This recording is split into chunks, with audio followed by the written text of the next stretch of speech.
Your unit outlines, I'll tell you what vocab's on the test.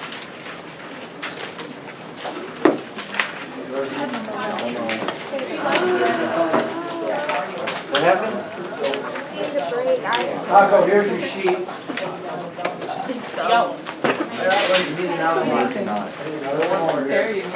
Your stuff. Those teeth. Mint and fruit. This is bubble gum. There's a huge difference.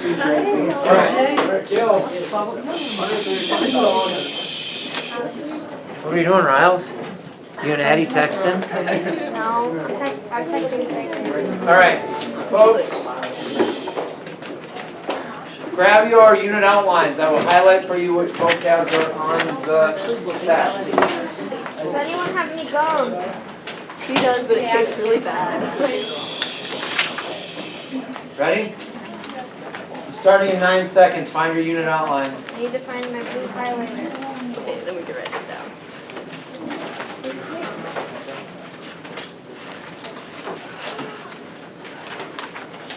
Yeah, there's a lot. Holy crap. Ready? Okay, under origin of cities, you do not need to highlight social structure.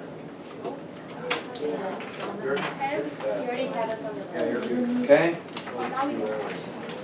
On number 2, of those 3 words, urban heat island is the only one on the vocab quiz. And we have not talked about that, and it actually isn't in the PowerPoint. So let us quickly define it. Noah. So everything in the first one except. Correct.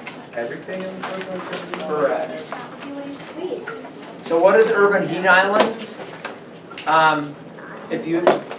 If you pay attention to the news, you will figure out that Minneapolis is always slightly warmer than the areas around it. Okay? What happens is cities, because there is so much pavement, okay?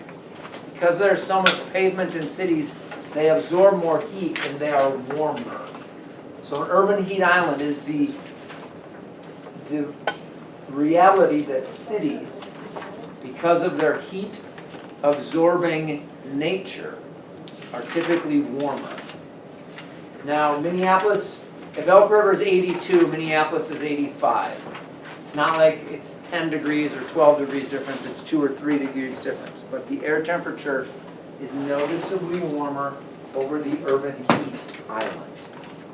Okay, so because of their heat absorbing nature, they are warmer than surrounding areas. When I was a kid, I noticed that and I asked my mom, why is it in Minneapolis warmer? And I didn't understand it. My assumption was that it produced heat because of all the energy building and cars running and other stuff, but it isn't that it produces heat. The blacktops and the buildings absorb the sunlight and they get warmer. So, questions? Okay, in the third part,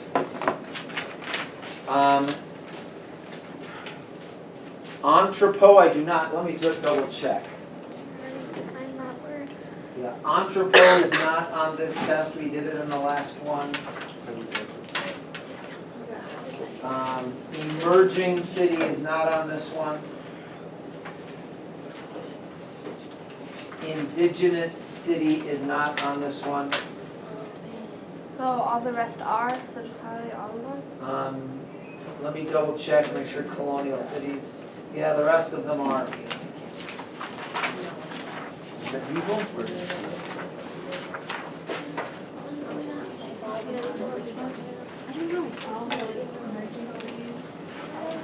Medieval city is not on there either. Okay. How do you expect me to remember all these already and then have to memorize all these too? You don't have to memorize any of them. We've learned most of them. What's an edge city? I don't know. Are you serious? Have you been here? If you don't know Edge City, Riles, I would start really worrying. I am worried. Okay. All right. So Under number 4, Can you just say which ones we have to do instead of which ones we don't have to do? no, because it will take longer. Under number 4, highlight all of them.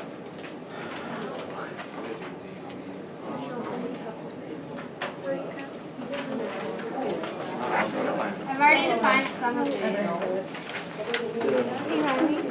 Section 3 was highlighted. All of them but the bottom 4. But the bottom 4? Yeah. Okay? Thank you. Under B, central place theory is not on the vocab quiz. Agglomeration is not on the vocab quiz.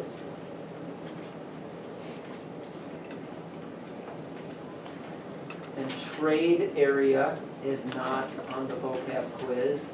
And urban hierarchy is not on the vocab quiz. You say central place theory is not? Correct. Not on the vocab quiz, but it'll be on the unit test. Threshold and range and agglomeration again are not on it. Is primate city, trade area, and Right, yep. hierarchy? Trade area Is not. range size Primate rule? city, yes. Range size rule? Range size rule? Under C, urban morphology is, CBD is. Concentric zone model isn't. Lateral commuting is. Commuter zone is. And zone in transition is not. You say urban morphology? Do what? Urban morphology Is. Okay, sector model is not on the vocab quiz. Multiple nuclei model is not on the vocab quiz. Employment structure is not on the quiz. Economic base, basic and non-basic is on the quiz. Globalization is not. Informal sector, not, probably should be, I should maybe fix the quiz. Post-industrial is not, and post-modern urban landscape is not.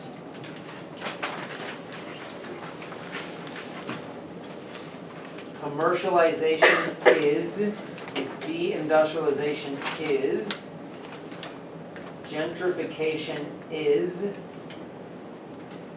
Infilling is not. Street pattern is not. Zoning is not. Block busting is. Census tract is not. Ethnic neighborhood is. Female-headed household is not. Gender is not. Ghetto is. Inner city is. Invasion and succession is. Racial steering is not. Redlining is. Restrictive covenants is not. And segregation and slum both are. Festival landscape is not. How many questions is this gonna be? Well, hold on a second, there's 2 to add. There are 36 questions, but the word bank has 46. Okay, then I'll just add 10 questions. Yes, thank you. All right, the 2 to add shock city. And then we'll define that quickly. Gotta love Miss Holmgren's laugh.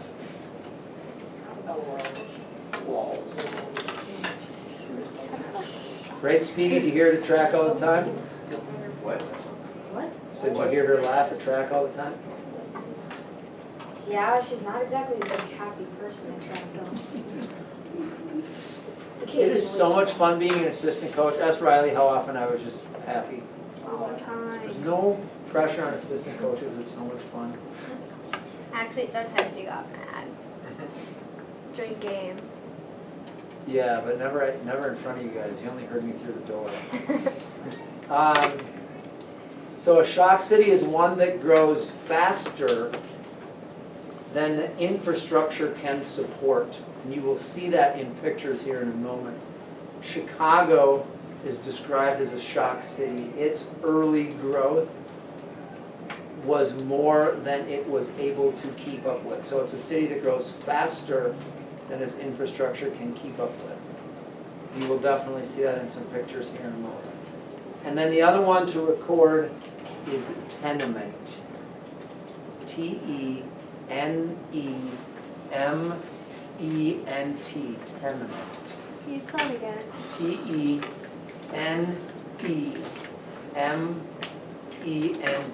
tenement. And a tenement is a low-income, high-rise apartment building. And what you should know about tenements is they, maybe the best way of putting it, because create isn't fair, but they really promote ghettos and slums. And I'll tell you why they promote ghettos and slums so it doesn't mislead you. Okay? Here's how it works. Ready? Yes? No? Maybe so? So the city needs low-income housing. Every city needs low-income housing. What they do is they decide, we will build 12 large apartment buildings in this neighborhood where low-income rent is available. What happens? People with Good. Poor people move in. People with lower incomes move in. What happens when a large number of the folks that move in are unemployed or underemployed? A lot of the folks that move in, moms are working 2 jobs. What becomes the byproduct of tenements? Crime, disrepair, drugs, gangs. And so the reality is, the percentages of poor families that have problems is higher than the percentage of families that have money, but it's still pretty low. The reality, the truth is that not every poor kid is a troublemaker. But when you put 400 poor families in the same neighborhood, you've concentrated that higher percentage of crime and drugs. And that creates more of it. And it perpetuates the growth of the things that we think of as ghettos and slums. Make sense? So, that is a reality of that. Questions on your vocab list? Tomorrow, when we come back, like I said, if there's 15 minutes, they'll be yours to kind of work with vocab, ask questions. Friday, I'm thinking we can finish World Cities with hopefully 20 or more minutes, where you can again ask questions and build some of that vocab stuff as you go into the weekend so that your studying will be minimized and your knowledge will be maximized. Sound good? I have silver to do this weekend and silver to do. You have 2 full days, right? No, I don't. I have hockey Saturday and I have hockey Sunday and I'm going to be with my brother on Saturday. What are you going to do while you're in the car? All day. I'm going to be sleeping. Oh my God. I suggest to stop at Dunrose. Just to keep yourself awake. Okay, But I go to bed. you have a sheet in front of you that has a handful of Why would you guys stop? revitalization of American cities terms Where on do I it. go? Yes? Because you have to play golf. Sure,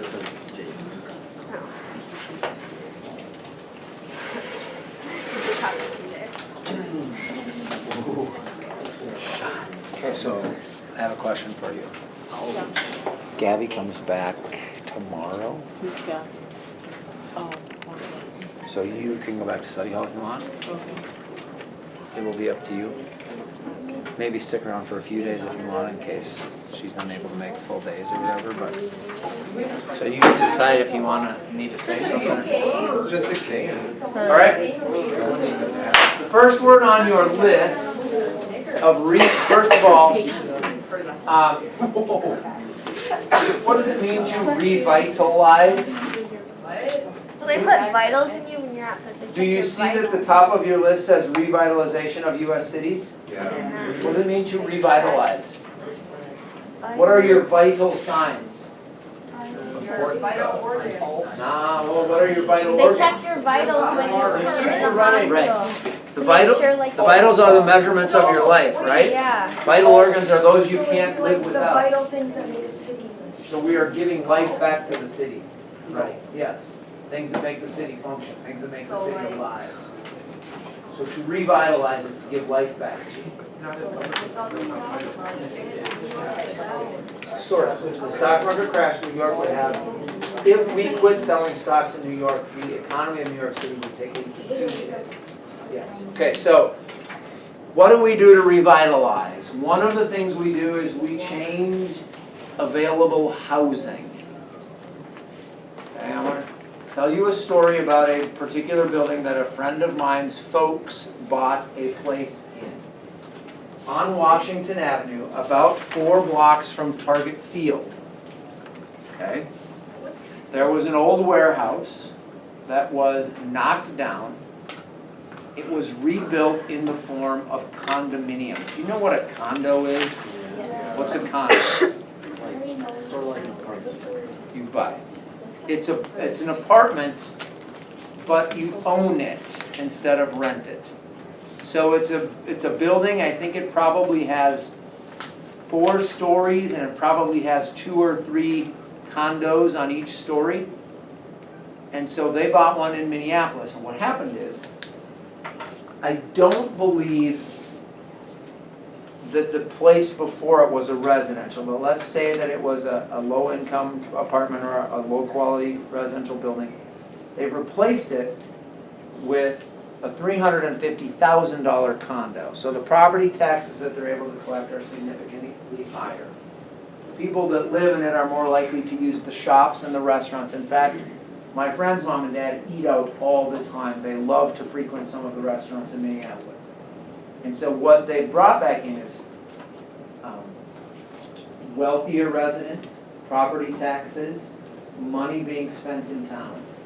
So gentrification is a very good thing for cities to become revitalized. Okay? So it says individuals buy up and rehabilitate houses, raising houses value in the neighborhood and changing the neighborhood. In some instances, it's not individuals that buy them up, the city. The city can buy up a whole city block and remake it. The purpose of it is to improve the quality of housing, attract wealthier residents, improve property values, and those kind of things, okay? When we do this, who loses? The poor people who no longer have a place to live, right?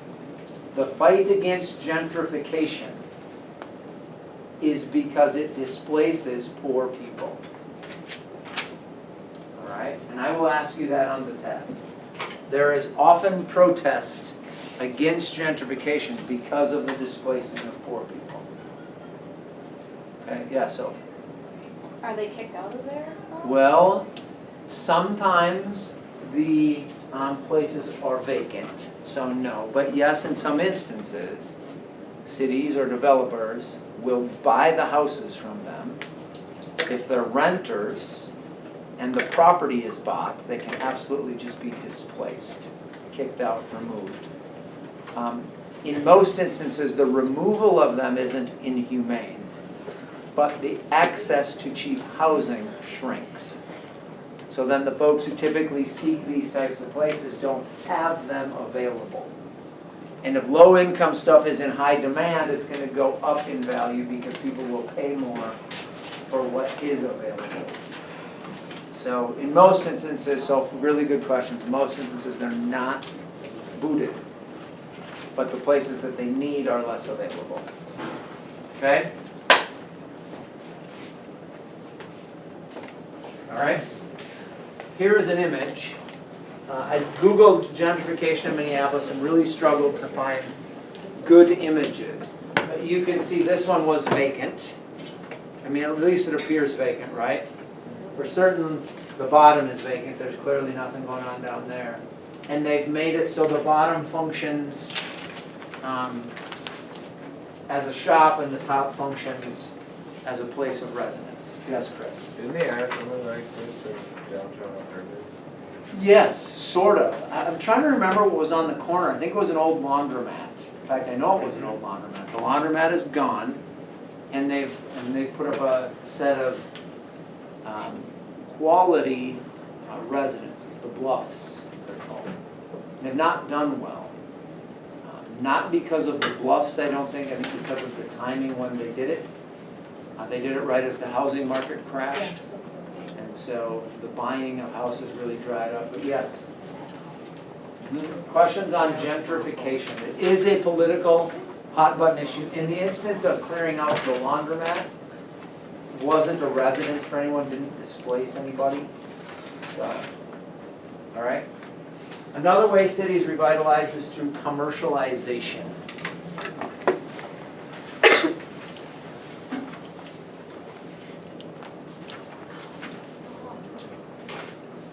Oh shoot, it's on that paper.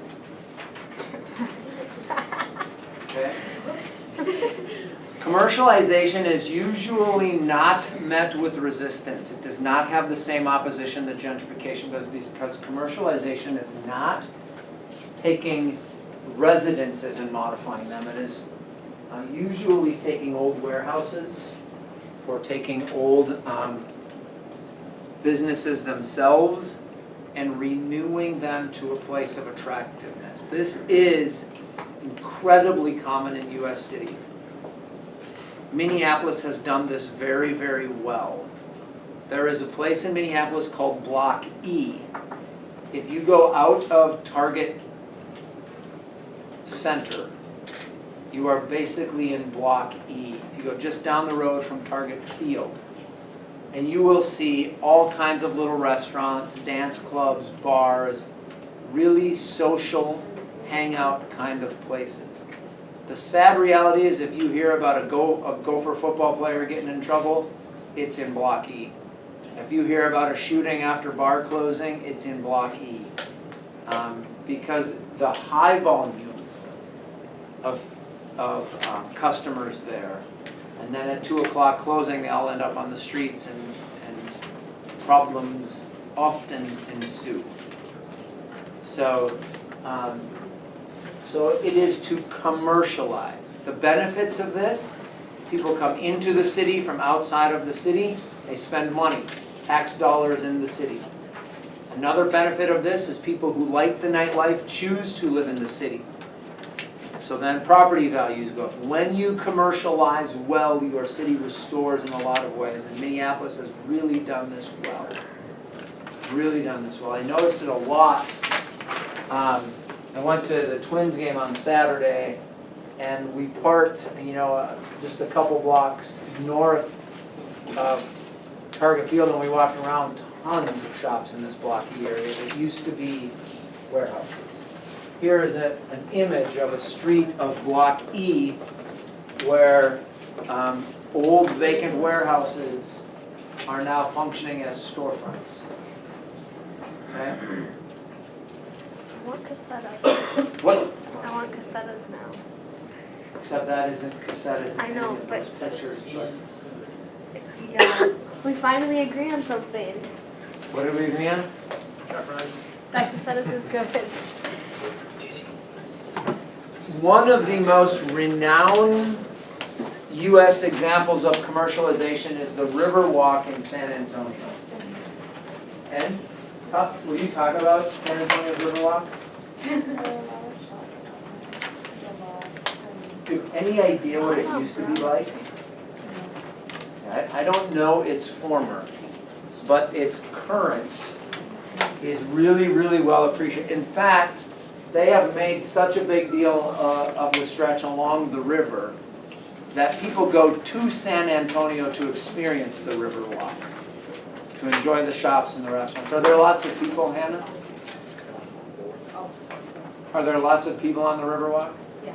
So it is like a pretty big deal. Yeah, and you can go on these little trips, which we found to. How far is it from the Alamo, just out of curiosity? It really isn't that far, it's actually right across the street. So the Alamo is kind of part of the attractions of going there as well. Okay. Baltimore is kind of renowned for the commercialization it has done. All right. Questions? There is one other term on the rest of that list that I really want to make sure we pay attention to, and that's NIMBYism.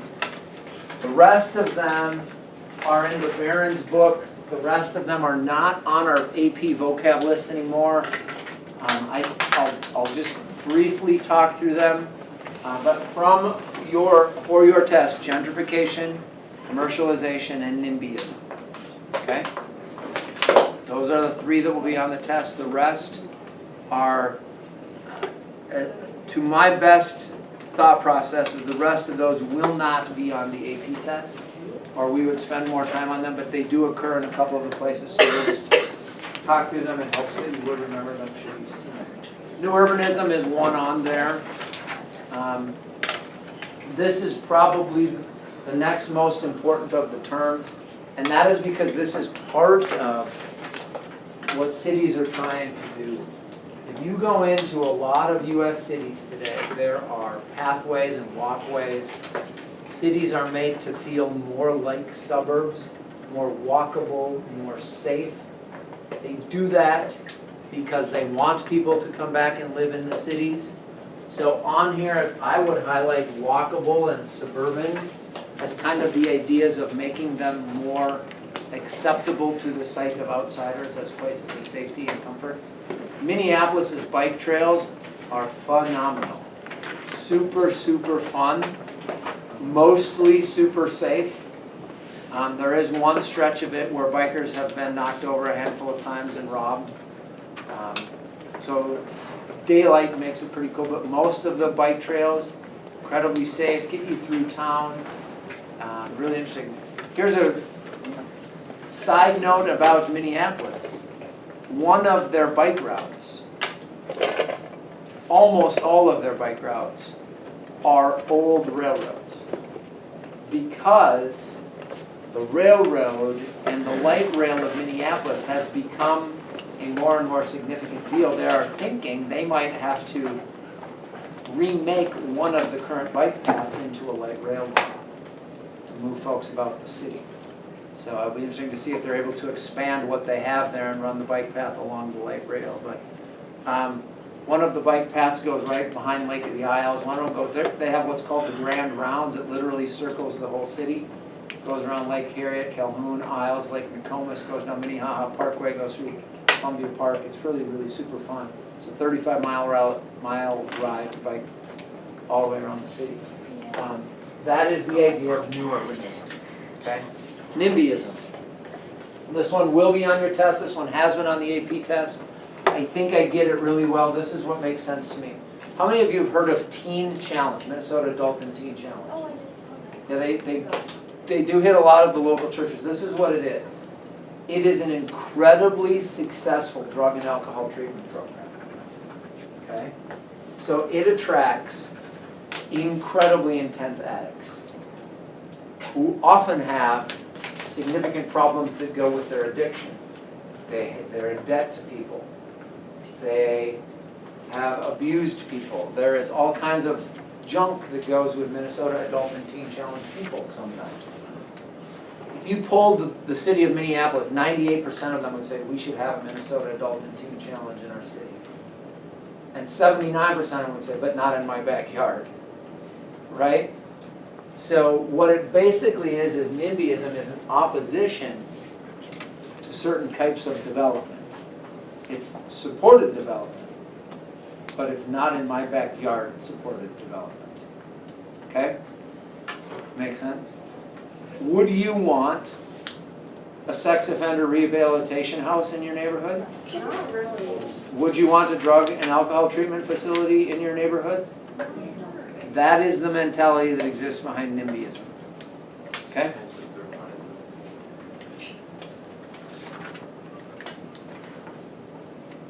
Got it? Tear down and McMansions might be worth a minute. I actually looked up gentrification this morning, and McMansions was part of the description of gentrification. When you order a Whopper, a Big Mac meal at McDonald's, what do they say? Want to supersize that? So what is a McMansion? A house that's way too flippin' big for where it sits. Like this house, dwarfs that one. Okay, McMansion, supersized. A house that exceeds what the lot should allow. And the tear downs is exactly that. Tear downs is often not supported or appreciated by the citizens of the neighborhood. They would much prefer the house is being remade, the neighborhood looking in its original form. When you do this to a neighborhood, it often offends those of lesser dwelling. So tear downs and McMansions are ways of rebuilding things really in any community, but typically cities, and they are not well supported by the locals typically. Okay? Questions on those? These next, wait, gated communities we do. Gated communities is covered in the Lee book. Don't know if it will mean anything for you going forward, but gated communities are fairly common in our rich suburbs, right? North Oaks is a beautiful neighborhood. You can't get in except through one gate. There's one gate into the neighborhood. Two of my sisters-in-law lived in gated neighborhoods. One in LA. You got to buzz in a code to get in. My other sister-in-law, when she was in Florida, lived in the same neighborhood as Richard Petty, if you are a race car fan, as Dante Culpepper, if you are an old Vikings fan. You had to buzz in through a code to get in. Okay? So why do we have those? Promote safety. The reason it's in this portion of your textbook is the claim is that gated communities are becoming more common even in poorer areas of cities because of the investment in making safe neighborhoods. I'm not going to test you on that. I don't know if the AP board would, but it does roll in there, so that's what you got. There has been a question about postmodern landscapes before. Like I told you, I opened up the vocab list this morning. Unit 7's vocab does not include postmodern. So if they're honoring their vocab list, it won't be on there, but it has. And this is what it means. Any of you remember images of the world, of the trade centers in New York City? What was their shape? Pretty much rectangular, right? Have any of you seen the images of the New World Trade Center? Really funky geometric designs and really cool, right? Modern urban landscaping is rectangular. It's mirrored glass fronts, no color. Postmodern says that's too sterile. Let's make